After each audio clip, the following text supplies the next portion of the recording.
Welcome to Hot Take. Today is September 18th, 2018, and my name is Andrew Myrick. Joining me today is the one and only Kean Riddick. How you doing today, man? I am doing fantastic. Well, that's good to hear. You ready to talk about some exciting Google stuff? Yep, Google is amazing, so let's do it. Let's kill it. All right, so we've been seeing a bunch of smart display speaker type things like from Lenovo and stuff, and it seems like Google's working on their own. Thanks to a leak from My Smart Price and XDA and Android Authority, everybody got their hands on this one. You want to tell us a little bit about it? Sure, I can say a lot about it. But this is basically Google's version of their smart screen. I actually have the Lenovo version that I don't use too often, but it should be a 7-inch display. It's going to be completely powered via voice and Google Assistant. You can touch it as well. It will have integration with YouTube Music, Spotify, and Pandora. Uh, there was no mention if like YouTube, the actual video YouTube or Netflix will be on it, but hopefully they will be. They are on the other ones. You can use it with your Nest security camera, and its pricing is going to be somewhere as low as $149. The other ones that are out now are around $200, but this could be announced in 2-3 weeks with the Pixel 3 and the Pixel 3 XL.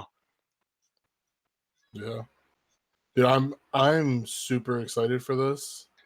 I don't use my Google Home Mini, but I could see myself using a home hub powered by Google, especially if it has the touchscreen like they're saying and everything. I don't use my smart screen as much as I want to, but I would probably try to use it a little bit more just because it's Google branded, and that's just the type of guy I am. I mean, I'm being honest. Is there a reason why you don't use the smart display, or is it not good? Or no, it's probably great. It's just that I'm not a voice guy. Like I don't use Siri or Alexa or Google or what's the other one, Cortana. Like I don't use anything. I have a lot of voice enabled products like my phone and all these homes I have, and my Sonos speaker can do it as well. But I never really take the time out to say, hey, blank, do this for me, do that, aside from setting an alarm and setting the timer. That's the only thing I use it for. And what's the weather. But those are the only three things I use my stuff for. I think I use what's the weather the most. But I would be willing to, like my girlfriend and I are starting to look at houses and stuff. And I'm super excited to turn our house into a smart home, even though she hates the idea of that. And having Home Hub as like the center point for all of that would be absolutely amazing. Especially because like if it's actually priced at $150, that's an amazing entry point for a new device. Let alone the fact that the Google Home Minis are what, like $40-$50? Right, $50, like, yeah, normally. The price of entry for this thing, like for this ecosystem, is absolutely incredible. Whereas in like, I have to pay $300, $350, or however much it is for a HomePod to work with my iPhone. HomePod doesn't have a screen. Yeah, I know, but I'm just and saying, it has like, better it's speakers. still $300+. I don't know. I was just like you when I guess 4 years ago when I started getting into the smart home, and I just got everything that was smart home, and I would turn like everything that you could possibly turn smart. I would turn it smart, and then I kind of got out of it just because I had a lot of different names for different things. So the more I can break it down into maybe 1 or 2 or 3 companies, or just have one company control a lot of it, makes it better for me. So I'm excited for it. Having one umbrella, like everything under one umbrella, is really ideal. Yeah. And Google doing this is, I'm excited for this. I really am. I will say though, it's not the design is just like a screen that if you're looking, I know you guys can't see it, but it looks like a tablet. It's sitting on top of a speaker. The design's not the absolute best. It definitely says smart home instead of like I don't know, like the Lenovo, it has a speaker on the side of it, so you can tell that it's like an entertainment type of device. This one reminds me of like a control, like a hub, like a control hub instead of a entertainment device. Yeah, like it kind of almost looks like they infused, and this is just my opinion, like they infused the Nexus 7 tablet with the Google Home Max. Like they just cut out part of the Google Home Max and then slapped a Nexus 7 on there. Yeah. Yeah, like, I mean, it looks good for a control for me, like a control center. So I would be glad if this is like the center system and it controls everything in your home. Yeah, definitely, definitely. Let's move on to the next piece of Google information. This all of the leaks and everything else. We already know what the Pixel 3 and 3 XL are going to look like, but today we got our first quote unquote official look at renders for both devices, courtesy of. Let me pull that up. It was Android Police, but Some it was New Way Mobile NL. yeah, yeah, the Dutch website. They got their hands on these renders showing us that Google's going to come back with the fabric cases, which that's my favorite case, other than like the minimal the MNML case. It looks like Google may be doing some weird stuff or making some changes to the search bar at the bottom, because instead of just like having the voice icon or the microphone icon on the search bar, they're having the actual Google Assistant logo on the right side. It looks like it's going to launch with Android 9 and not 9.1, despite earlier rumors. They're going to stick with the single camera on both models, probably meaning that Google's going to improve the cameras with software. Sure, there'll be like a minor little upgrade in terms of the hardware being used, like the actual camera sensor being used. But the biggest thing that these renders confirm is that notch will be there. And I mean, were you expecting anything different? Yo, my tinfoil hat is still in my back pocket. I already told you like 2 weeks ago that if it's different, I will buy it. Everything. You're gonna buy everything anyways. I mean, probably. I mean, it doesn't seem like they're announcing that much, anyways. But probably. Yeah. But I mean. Oh, you can go.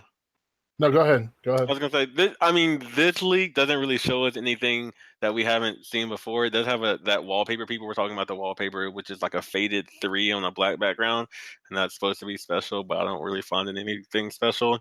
I initially missed the Google Assistant button. I wonder if that pressing that button will like bring up that home hub thing that they were talking about that leaked also, like making your phone That's a into good like point. a home thing. I honestly didn't to go with that like smart charging stand, wireless Yeah. charging stand, the Pixel stand. Yeah, I mean, honestly, I wouldn't want. I mean, I don't know. I don't know if I want that. It's weird. I mean, but if it's easy access, like if you're sitting at a desk or like in a car or something, Yeah. having that button to click would be, or it would be convenient. Other than that, it's just probably more so just a redesign thing. But we got to wait a couple of weeks. Yeah. October 9th. Other than that, this is the same Pixel 3 that you guys like know and love, or either know and hate, or bored with. Kind of, I'm getting bored with it just because I'm tired of seeing all the leaks. I also don't care about the fabric case. It was cool, I guess, but it was thick for me. I love the peel design, or just like a D-brand skin, or a whatever the other people's skin are. We're not sponsored, but I just love I love having it either naked or like with barely any clothing on. So that's how I rock my phones. All right. There are jokes there that I'm just going to leave alone, which is why you're laughing like a madman. I mean, go ahead. Nope. Why don't you take us into the next one, Ian? The next one, which I'm super excited about, is Twitter finally gave us back chronological order on our timelines, which we were missing from the official Twitter app ever since, I don't know, forever. But you can now see your tweets in chronological or reverse chronological order. All you have to do is turn off the best tweets first, and you'll get that chronological back. Twitter is they are working on having 2 separate tabs, so you can easily switch back and forth between time and best. But hey, we got a chronological order back. Now all we have to deal with is no editable tweets and ads and seeing other people's retweets and everything else. But hey, one stone down. Super excited. You know what would fix all of this? Having it return back to normal.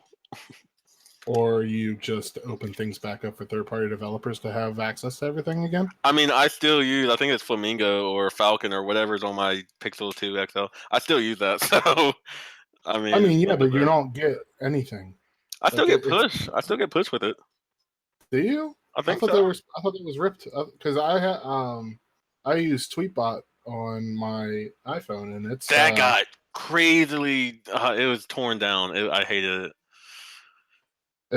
it's just super depressing, and like I couldn't pick a Twitter app that I actually like wanted to stick with on Android, so I was using the stock app anyways. But like on iOS and You my only get Mac, 2 choices or 3 choices, really. yeah, and it's just super upsetting.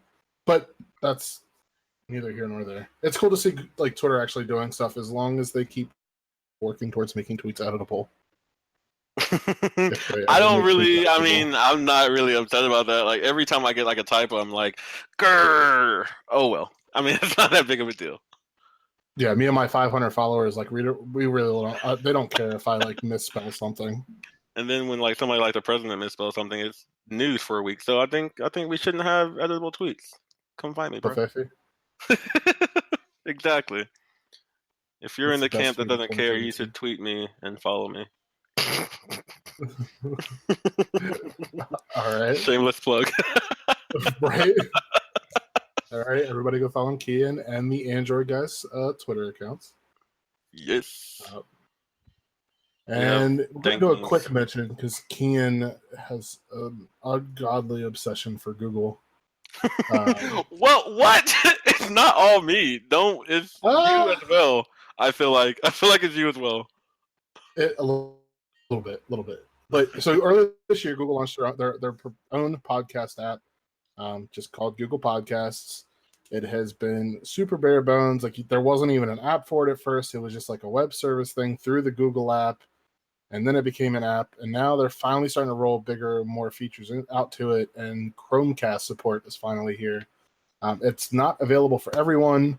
It's seems like it's a limited rollout, but at least it's coming. Like you know that it's coming finally.